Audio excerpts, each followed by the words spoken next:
hello. It's nice to see you again. Likewise. Like a lot has happened in the last few months since we've seen each other. I want to talk first. I want to ask you first about fear, fear itself. Um, and you said that in politics, your party was becoming the party of fear. So let's talk about that.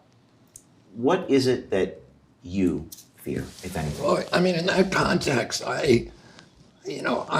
somebody asked me when I was at a demonstration, in Germany, and at the beginning of the pandemic, in August of 2020, and there were 1 million people there from all the countries of Germany, and it was like a kind of a Woodstock crowd. It was a very, very diverse crowd, and I was in the crowd shaking hands with thousands of people, and I was not at that time wearing a mask, and almost nobody was. And an NBC film crew, were completely masked, approached me at that time, and they said, you're not wearing a mask, aren't you scared of COVID? And I said to them, well, there's things I'm a lot more frightened of than COVID. And they said, like what? And I said, like my children growing up in an America where there's no constitutional rights. And it's been recognized forever that fear is a governing tool. And particularly for totalitarian elements, it's always been the most attractive. Fear, hatred, all of these, kind of dark features of human nature can be used, prejudice, tribalism. But fear is the most potent one. And that's why in 1932, when he was inaugurated, Franklin Roosevelt said the only thing that we have to fear is fear itself. And the reason he said that was because at that moment in history, the global depression, this was long before World War II, the global depression was crumbling financial systems and societies across the world. And in Europe, there were fascist regimes that were using fear to abolish constitutional and civil rights. So you had in Spain and Germany and Italy, you had the rise of corporatism and fascism, and in Eastern Europe, you had left-wing totalitarian regimes also using fear. And in our country, people completely at that point lost faith in our economic system. They were putting their money in their mattresses. About a third of Americans felt that the only hope was a communist regime, and about a third were turning toward fascism or following Father Coughlin or Huey Long, which were urging kind of totalitarian solutions. And Franklin Roosevelt said to people, that is the biggest fear, is fear itself, because that will allow it. We will get through this. We will get through it if we be still. But if we allow ourselves to be manipulated by fear, we will lose everything that we value. Well, one of the things you've written is that fear has been stoked to provoke mass compliance. So is fear itself the biggest issue facing America right now? I don't know if it's the biggest issue, but it has become weaponized by elements within the technocracy and in the kind of corporate kleptocracy to engineer compliance of Americans with things that most people would not put up with under normal circumstances. Censorship. We all know that it's wrong, that there's never been a time in history when the good guys have been the ones who are censoring people. And so Americans know, innately that that the government is not supposed to censor us. And yet we put up with it. We said, okay, those guys are scaring us and we need to shut them up. And, the Constitution doesn't have a pandemic exception. The First Amendment doesn't have a pandemic exception. And, the Constitution was written for hard times. And by the way, the founding fathers, the framers of the Constitution, knew all about epidemics. There were 2 epidemics during the Revolutionary War. There was a malaria epidemic that decimated the armies of Virginia. It was a smallpox epidemic that brought to a halt the armies of New England at the very time when we had taken Montreal. So Benedict Arnold's army had captured Montreal. But because they were undermanned because of the smallpox epidemic, they had to withdraw. Otherwise, today, Canada would be part of the United States. And everybody knew that. The framers of the Constitution knew, what had happened, that these illnesses had really injured the American war effort. And then between the end of the Revolution and the ratification of the Bill of Rights, which is about a 9-year period, there were epidemics in every city in our country that killed tens of thousands of people. There were smallpox epidemics, cholera epidemics in Philadelphia, Boston, New York, and cholera epidemics that took tens of thousands of lives. Everybody knew about it, and yet they did not put an epidemic exception in the United States Constitution or any other exception. And, we've been through much worse calamities than COVID-19. During the Civil War, we lost 659,000 troops in action or from disease, but troops on both sides. That's the equivalent of about 7,200,000 today. So much bigger, much larger death count than in COVID. But also our country was being torn apart. We almost lost the United States of America. And yet, when President Lincoln tried to suspend habeas corpus, the constitutional right, the court said you can't do that. And he was doing it for good reason. There were people in the cities who were Confederate sympathizers who were saying and doing bad things and inciting riots that threatened our country, that posed an existential threat to America. And Lincoln was trying to address that issue by getting those people, by silencing those people with habeas corpus, by locking them up. And the court said you can't do it. It doesn't matter what the calamity is. The Constitution has to survive through every calamity. So, but if you manipulate people's fear, Americans know these things. But if you manipulate them with fear, people will retreat and will choose a high percentage of people will choose security over, constitutional rights. My experience is that most people are very afraid. That's what people talk to me about. And they sort of look to some things that we've done with bewilderment and wonder. So what made you the way that you are, such that you're not looking at it the same way that so many other people in your position would? Did something happen to you? Was it a accumulation of your life experiences? Was there an event that brought you to the place that you are, where you're not approaching these things from a position of fear? I don't know what it is. I just, I have I think a lot, it's just probably the accumulation of my experience, which dictates that worldview, starting from when I was a little kid, where my father told me, a couple of weeks before he died, when I talked to him, he was talking about government officials, and he said to me, people in authority lie, and he said it, with kind of a sadness in his voice, but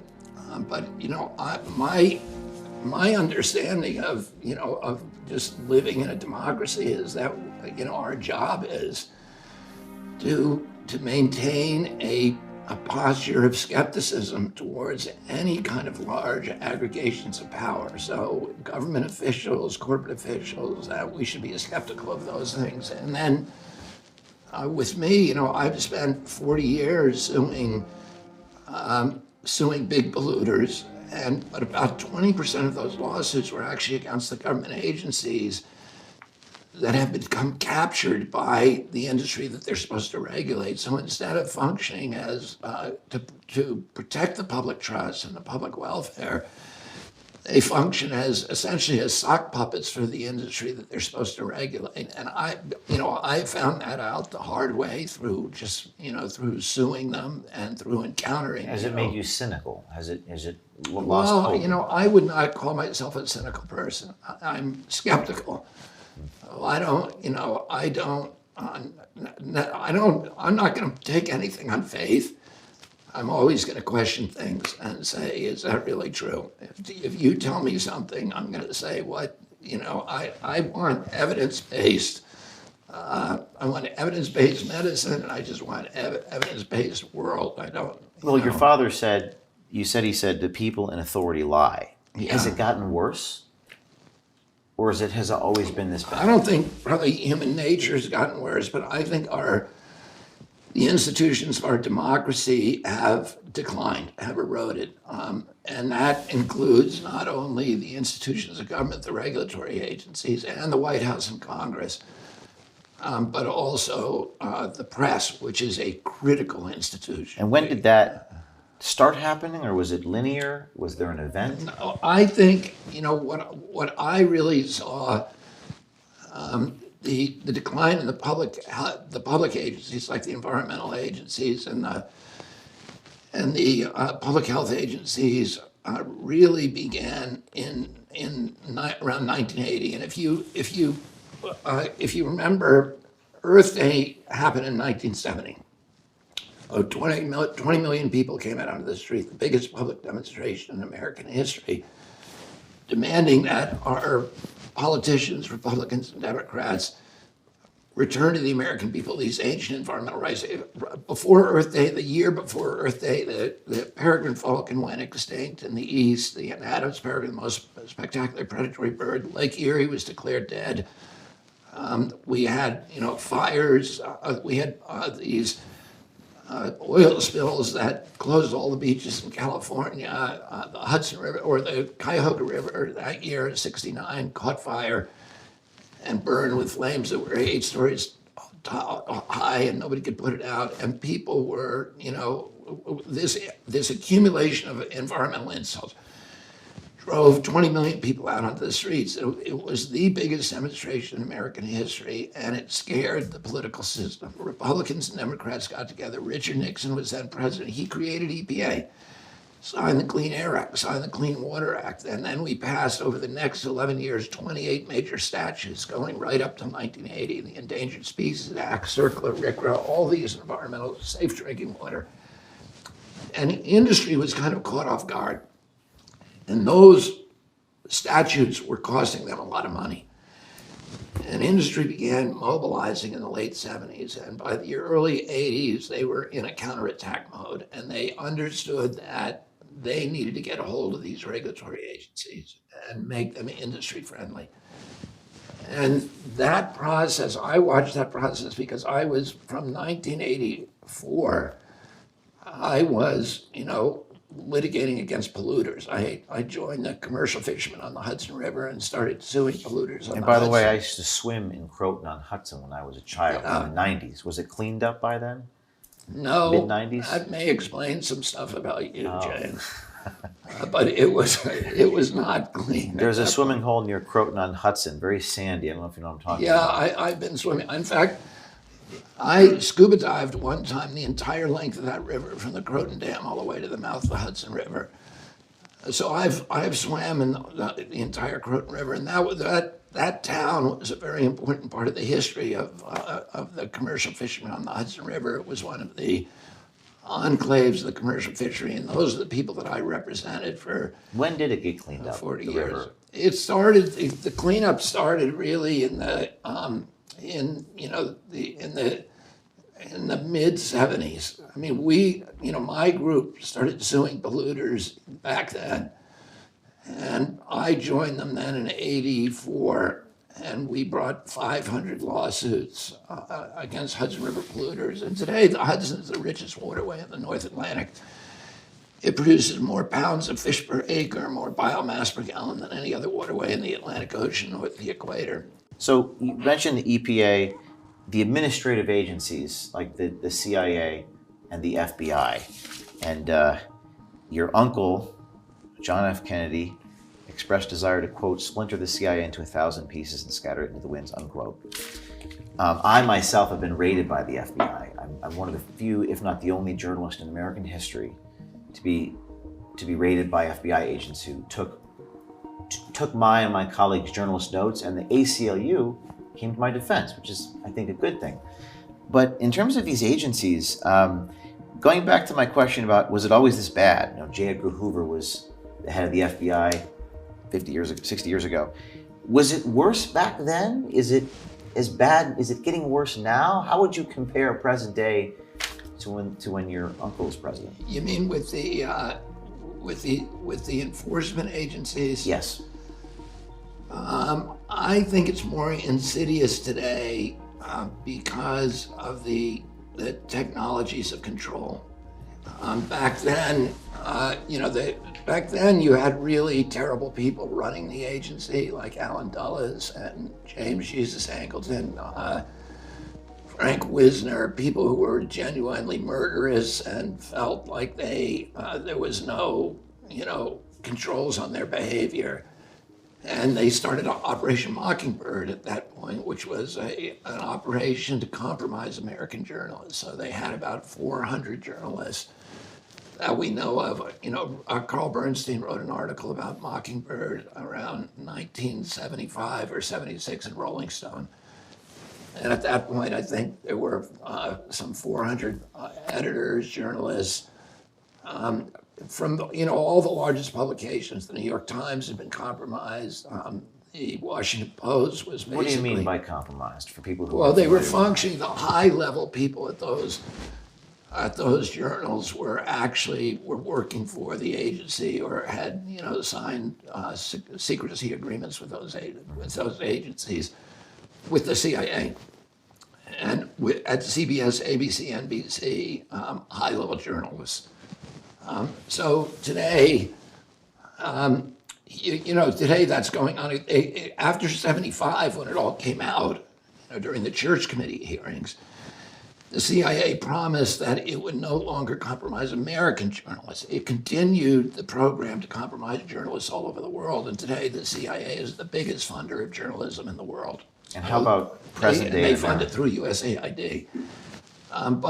But in 2016, Obama, there's a provision in the CIA charter that says that the CIA cannot propagandize the American people. President Obama adopted and I think it was through an executive order in 2016, that essentially reopened the door for Operation Mockingbird so that the CIA began once again to propagandize American people. How are they doing that presently? Well, I mean, we know that they did it. We've published articles on the CHD website that shows the journals that appear now where high-level intelligence officials are, or people associated with the intelligence industry, are running those journals, like Noah Schlackman, who runs Rolling Stone, who came from Daily Beast. Daily Beast was run by John Avalon, who has deep ties to the intelligence agencies. But even journals like Smithsonian and National Geographic, Nature, the Washington Post, the New York Times appear to be compromised by the CIA. We know from the Twitter files at both the FBI and CIA were operating portals within the Twitter and Facebook that allowed them to manipulate information and to deplatform people and to silence certain people that they didn't like in the social media. So, but the big answer to your question is the problem is today that is frightening is that with AI, with artificial intelligence, and with all of these surveillance, like facial recognition systems, the satellite systems that are now, I think we're going to have 415,000 low-altitude satellites, where they can look at every square inch of the Earth at 24 hours a day. They have technology now that can look through walls, and just surveillance technology. We're all under surveillance. Your GPS, your cell phone is spying on you. We're carrying around these devices that are all spying on us, or all have the capacity to spy on us, and of course they are. To what end? What? To what end? Well, I mean, the thing that's financing most of this is our commercial and mercantile interests.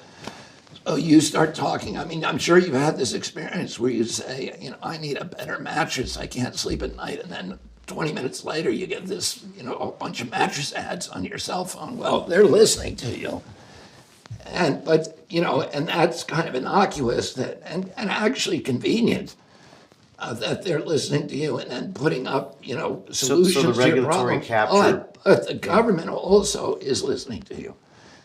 And if you're doing something that, if you are doing something that involves dissent or disobedience to government mandates, it's quite possible that there's some government agency that's keeping track of that. Have you And that's scary. experienced any retaliation in the since the pandemic? Have you seen any overt forms of retaliation against you by the intelligence community, to your Well, knowledge? we don't know. I mean, we don't know because there's always kind of irregularities on your cell phone. We get, we come under attack by bots almost daily at the Children's Health Defense, but you don't know who's orchestrating it. It's all kind of obscure and invisible.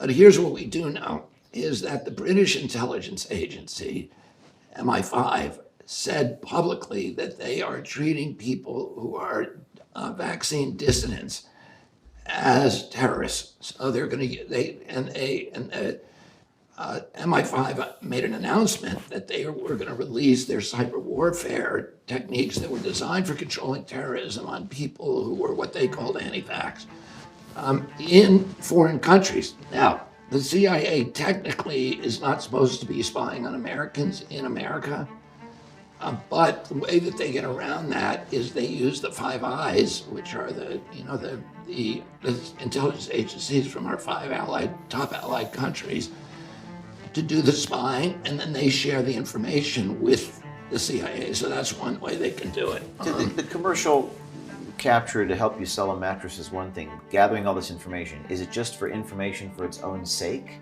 Who are these people beholden to? What is their ultimate MO? Well, the thing they may not have any.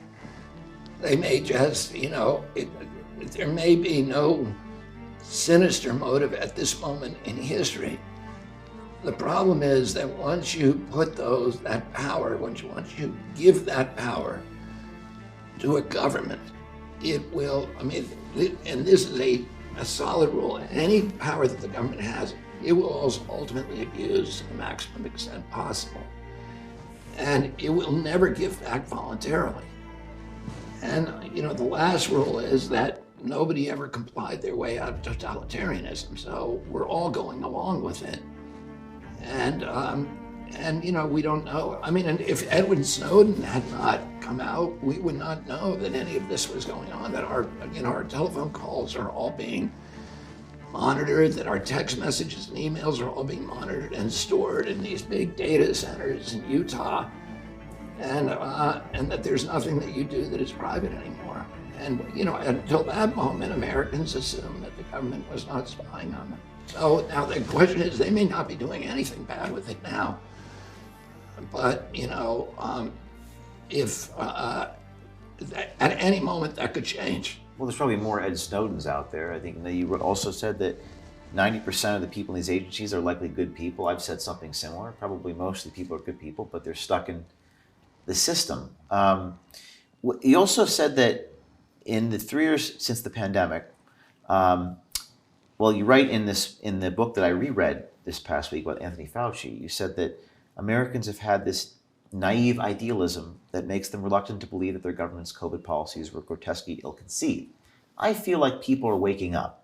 That's from my position. Do you think people are becoming less naive since the pandemic, that they're being shaken awake? I think there's more skepticism particularly about the medical agencies, the public health agencies. That CDC lost a lot of credibility, which is good because CDC doesn't deserve the credibility at this point. People should be skeptical, and we need to be skeptical to protect ourselves and our children.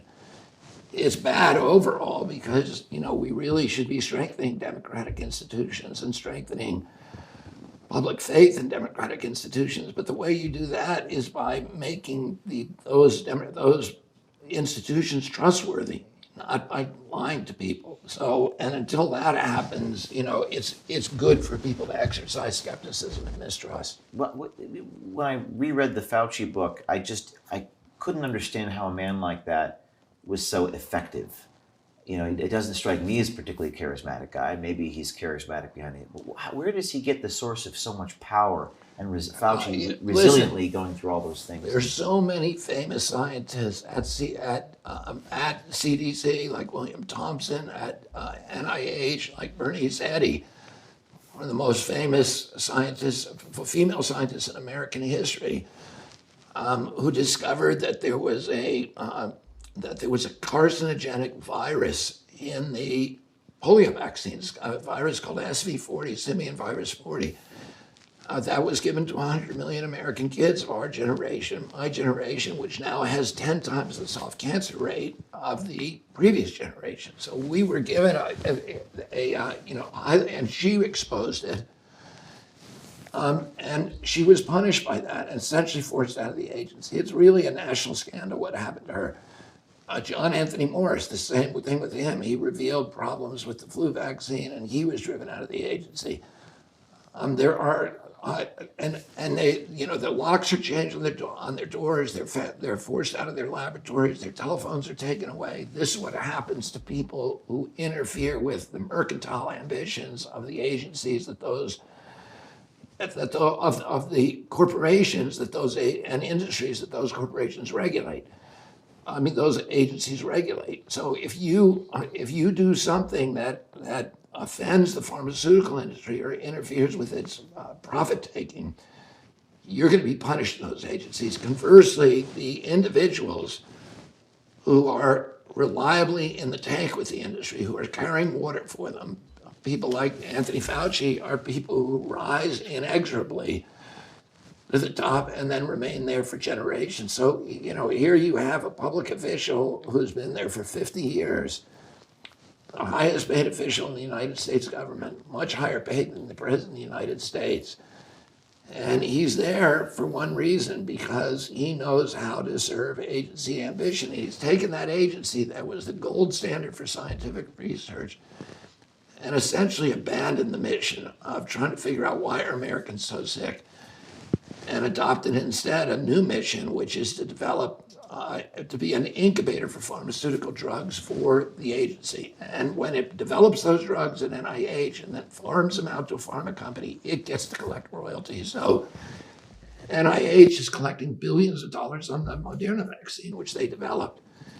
And people who work for Tony Fauci, 4 to 6 individuals who work for him, have march-in rights for those patents, so that they will collect now $150,000 a year for life, and their children and heirs will collect that money as long as that vaccine is being sold. Oh, you have an agency where that has these commercial benefits that have overwhelmed their regulatory functions. And if you're going to get $150,000 a year for life, and you're the regulator, do you think you're really going to be regulating, or are you going to be promoting? They are promoters of pharmaceutical drugs. They're not regulators anymore. We saw that with a story we did on a guy named Christopher Cole, who was an FDA official, who said precisely that. And the media is supposed to be skeptical.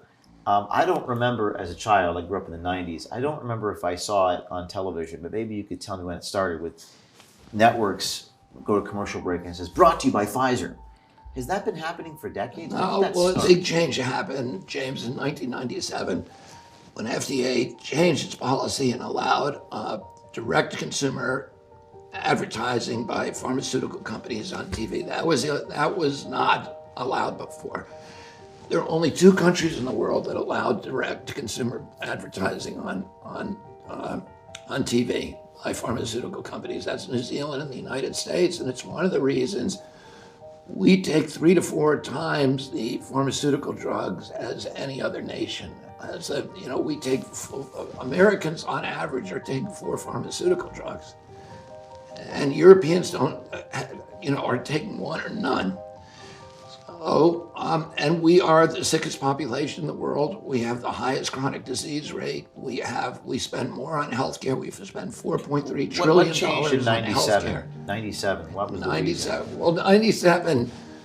FDA had been captured by the agency, by the industry, and so and it changed the rule. And now, I had this experience with Roger Ailes one time, who was the founder of Fox News. And I knew Roger. When I was 19 years old, I had this odd relationship with him, where I spent 3 months in a tent with him in Africa. And he had just come off the Nixon campaign and the Merv Griffin show. He was a producer at that time. It was before he started Fox News. And we spent the summer together shooting this movie over there, or the TV show over there. And we became friends. And he was he was a very brilliant guy. He was very witty and funny. And he was a very loyal friend. So when he started Fox News, and I started seeing him as a kind of Darth Vader, that he was, that he was just destroying so much of the things that I cared about and about American culture. And I felt antithetical to all the things that he believed in, but we maintained a friendship. And he would put me on. I was the only environmentalist who was going on Fox News regularly. So he would make Sean Hannity put me on, and Neil Cavuto and Bill O'Reilly. And I was on Fox News all the time talking to their audience about environmental issues. And I went in 2014. Roger had a family member who had been vaccine injured. And and at that point, I was working on a documentary. We co-produced a documentary about the links between vaccination and neurological injuries. And he watched it along with several other executives there. And I said, "Can you help me? Can I go on the air and promote this?" And he brought me into his office and he said, "I can't do this for you." And he said, "This is like a red line for us." He said, on average, 75% of the advertising revenues and the nightly news come from pharmaceutical companies. He said, on average, there's 22 advertising slots on the nightly news, and 17 of those are pharmaceutical companies. And he said, if one of my hosts, like Cavuto or Sean, allowed you on to talk about this issue, I would have to fire them. And if I didn't, I would get a call from Rupert Murdoch within 10 minutes.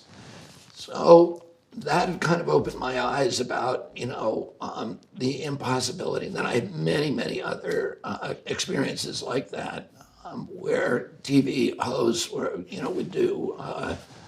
Jake Tapper I did in 2005 a Rolling Stone piece on mercury and vaccines, and Jake Tapper worked with me for 3 weeks shooting an exclusive documentary on this secret meeting that between CDC and all the pharmaceutical agency, or the pharmaceutical producers and WHO, where they had done their own studies that showed that vaccines were causing the autism epidemic, and they had a meeting to try to hide it from the American people. It was called the Simpsonwood Conference, and I did an article, a prize-winning article in Rolling Stone. Jake Tapper did an accompanying documentary to, not a documentary, but a segment, a long segment to document, that I gave him an exclusive. The night before it ran, it was scheduled to run, which was the day the Rolling Stone article came out. He called me and he was completely discombobulated. And he said, corporate, meaning the corporate offices, just killed that story. They said, we can't run it. And he said, it's the first time corporate's ever interfered with my journalism, and I'm outraged. And then the next day I called him and he wouldn't answer the phone. And then they aired instead a segment that said that vaccines are safe. It was just a propaganda segment. So I saw this again and again, how the industry, by not only uses the news shows as a platform to promote its products, but it was now dictating content to those newsrooms. And one of the things is, James, is the evening news is the ideal audience for pharmaceutical products because, as you know, kids don't watch TV anymore. They don't watch the evening news. The people who are watching those news shows are people who are my age. And these are the people who are taking all the pharmaceutical drugs. They're sort of, they're senior citizens who are all hooked on pharmaceutical drugs. So that is where all the pharma ads are going. And so, that's why you see at the end of every news, brought to you by Pfizer, brought to you by Merck. And, what I've said is Anderson Cooper is getting $13 million a year salary. But if you actually look at the revenues, probably 70 or 80% of that is coming from Pfizer. And so who is he really working for? Is he working for the public interest? I don't think so. And it's not that Pfizer is, writing his scripts and dictating stuff, but he knows where the boundaries are, what he can and cannot say. And if he does say the wrong thing, then there is a conversation that's going to take place, like there was with Jake Tapper. Well, what media outlets do you admire journalistically? Like Elon Musk's Twitter is an example of one where people are in the comments posting about Pfizer officials. When we did our story, people were finding out the name of the guy and where he worked, and it was sort of a citizen run. But is there any media institutions that you do respect or admire journalistically? Well, I would say the ones now that are, free of pharmaceutical, there's very few. And Which are they? Well, I would say Epic Times is one that, and by the way, I'm skeptical about any news source, so I double check everything. Where do you get your news? I get it from a lot of different sources, and I'm on a lot of different listservs, and I read the scientific journals, and I read critical assessments of those journals, and so I'm on my cell phone for a couple of hours a day. So you have to read between the lines. Yeah, I read between the lines, but I'm used to that because my job is about reading science critically. I sue people. I sue all my lawsuits. Almost without exception, involve scientific controversies. So when I sue Monsanto, there's a bunch of peer-reviewed publications that say that glyphosate, which is in the Roundup, causes kidney cancer and non-Hodgkin's lymphoma. And then there are some studies on the other side that say, oh, we didn't find it. And when we went to court against Monsanto, I tried 3 cases against them.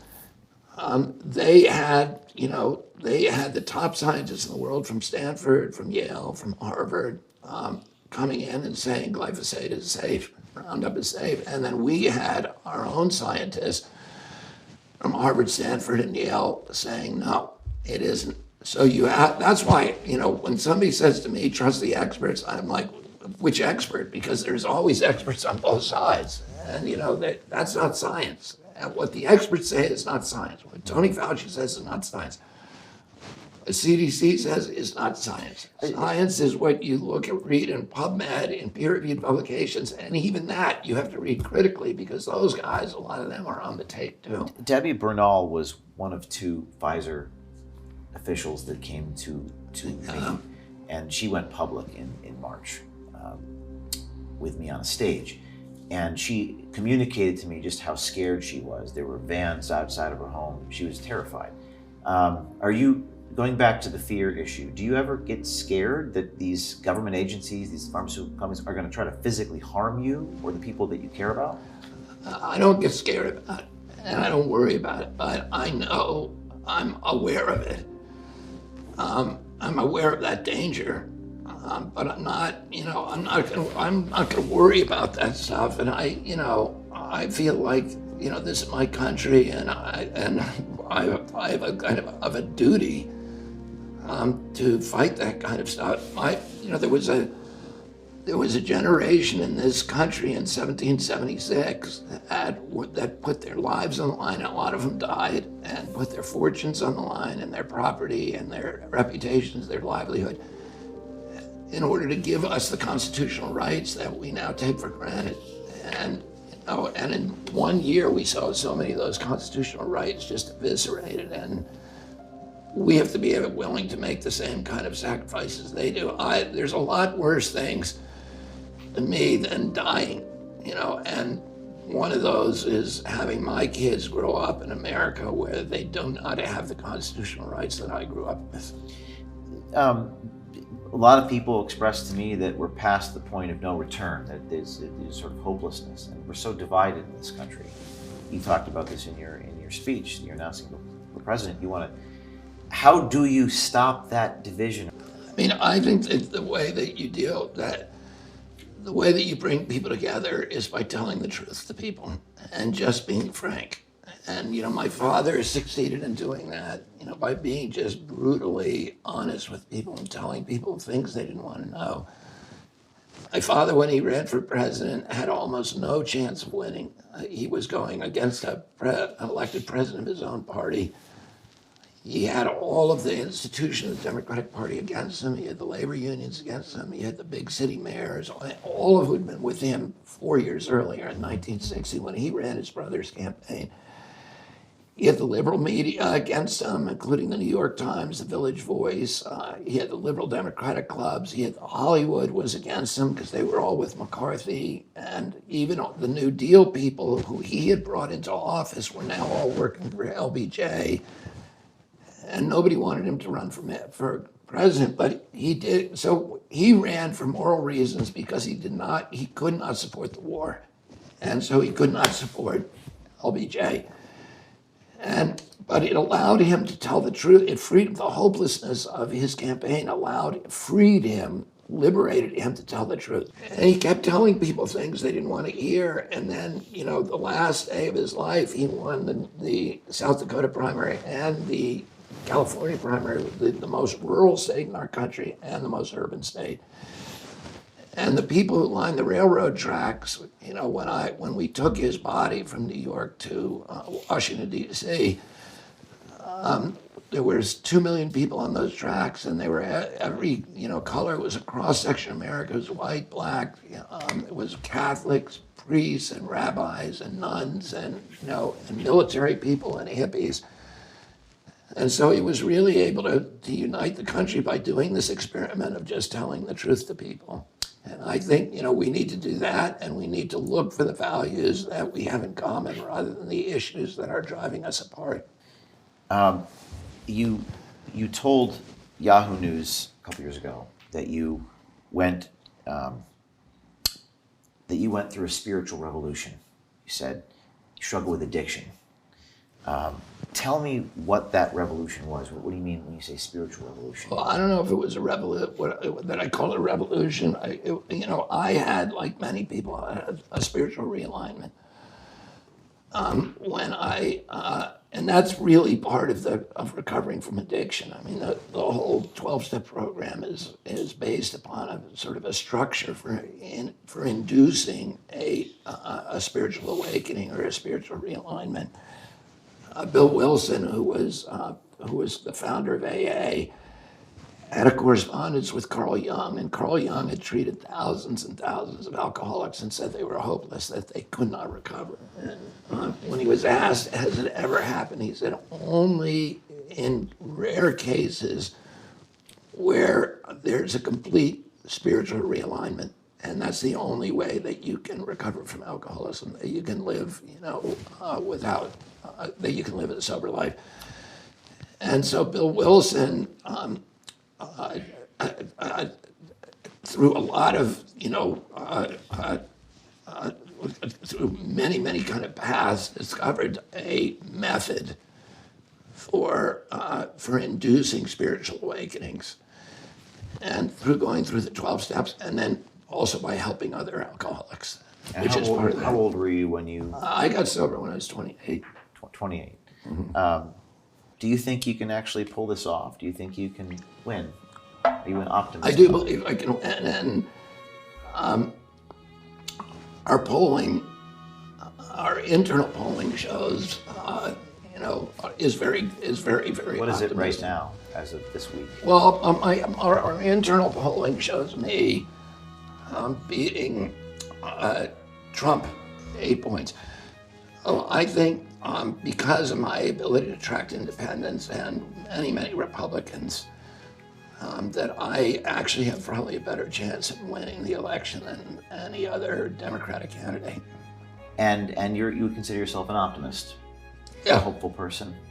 Yeah, I mean, I don't know if I consider myself an optimist, but I try not to go into too much optimism or pessimism. And, the way that I live my life is to not have expectations about the future.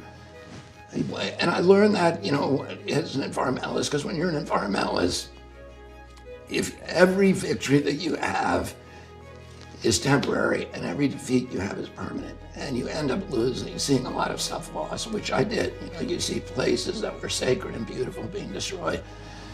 You see species disappearing. You just see things that are going wrong. So it's like this too shall pass, sort of. Well, a lot of environmentalists burn out because they get so crushed by these, and I just didn't want that to happen. So I said, I'm going to focus on my own conduct.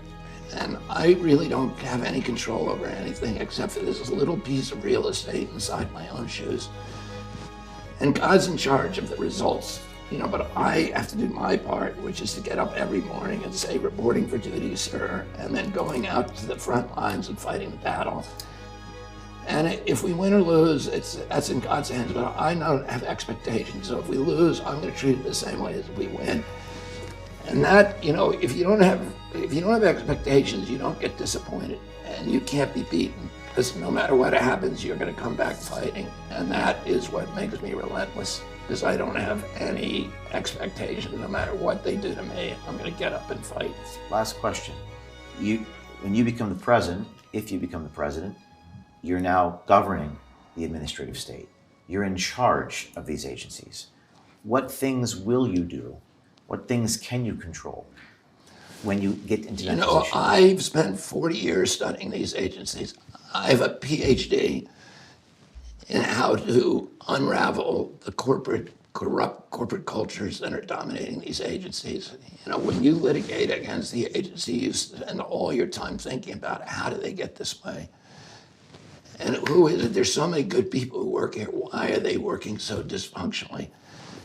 And, I know the people in many of these agencies that have to be moved. I know how to change the corporate culture. And I'm really, in that little twilight zone before you fall asleep every night, I'm thinking about what I'm going to do in the first weeks when I get into office about fixing these agencies, one at a time. I don't, that's something I'm excited about. And you won't say what that is because you don't want to give your cards away. Show your cards to them. Well, I mean, I could actually sit down and give you details, but it would be Broadly a long speaking, conversation. yes. Well, all right. Well, thank you very much. To be continued, and wish you the best. Thank you very much, James. Thanks for having me.